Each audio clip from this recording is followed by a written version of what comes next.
నమస్తే, welcome to NSTV news. ముందుగా ముఖ్యాంశాలు.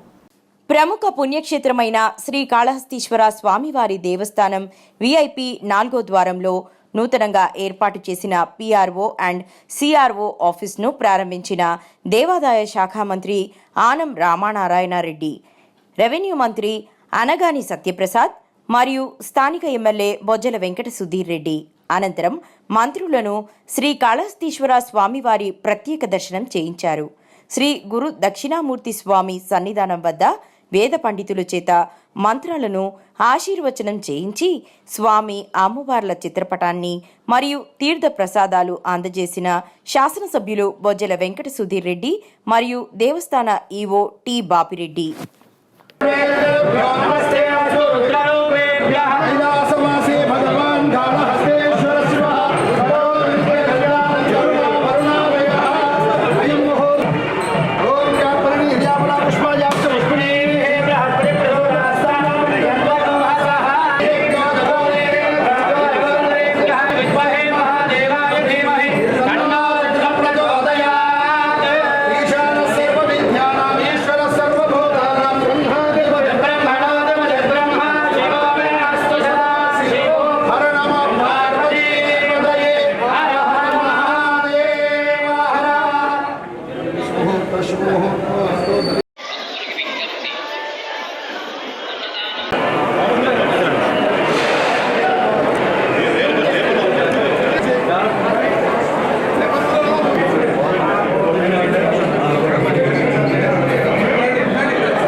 సామాన్య భక్తులకి ప్రజలకి ఎలాంటి ఇబ్బంది లేకుండానే ఈ యొక్క దర్శనాలు జరుగుతాయి. Sir, in the wake of recent stampedes in Tirupati as well as at Prayagraj, where high pilgrim congregations were seen, you are also predicting pilgrim footfall of 10 lakh for the Srikalahasti festival. What kind of police deployment is being planned for the festival? ఇప్పటికే police department SP గారు కొత్తగా వచ్చిన అనుభవజ్ఞులైనటువంటి SP గారు వచ్చారు. వారికి కూడా తెలుసు, already police deployment status అంతా కూడా వాళ్ళు పెట్టడం జరిగింది. దాదాపు 1250 మంది పోలీస్ డిపార్ట్మెంట్ నుంచి అలొకేట్ చేయడానికి ఇప్పటికే ప్లాన్ చేశారు. అవసరమైతే ఇంకా ఒక 250 మందిని పెంచడానికి కూడా మనకి వెసులుబాటు ఉంది. ఎందుకంటే నేను ఒక్కటి విషయం ఇక్కడ మీ అందరికీ కూడా చెప్పాలి.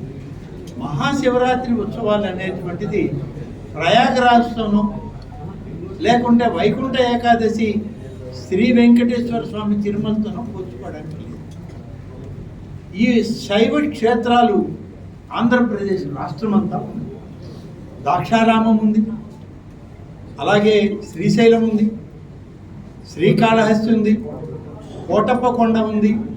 ఇలా శైవ క్షేత్రాలు చాలా విస్తృతంగా మనకి ఉన్నాయి. అన్ని క్షేత్రాల్లో కూడా శివరాత్రి ఉత్సవాలు బ్రహ్మాండంగా జరుగుతాయి. ఇప్పుడు మేము కూడా కోటప్ప కొండకి వెళ్ళాలి, నేను రెవెన్యూ మంత్రి గారిని వెళ్ళాల్సిన ఉన్నా అక్కడ ఎలక్షన్ కోడ్ వచ్చింది. మేము వెళ్ళలేక అక్కడ మా కమిషనర్ గారిని, మా సెక్రటరీ గారిని, కలెక్టర్ గారిని పోయి రివ్యూ చేయమన్నాం. రేపు శ్రీశైలం వెళ్ళాలి, అక్కడ ఎలక్షన్ కోడ్ లేదు. నేను హోంమంత్రి గారు, రెవెన్యూ మినిస్టర్ గారు అందరూ మరొక 3 రోజుల్లో శ్రీశైలం వెళ్ళాలి, ద్రాక్షారామం వెళ్ళాలి.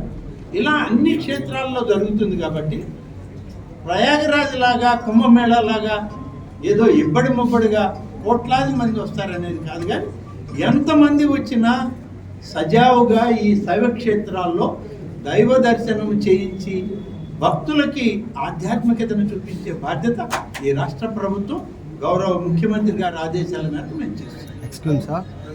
Thank you. Sir. Excellent, sir. Sir.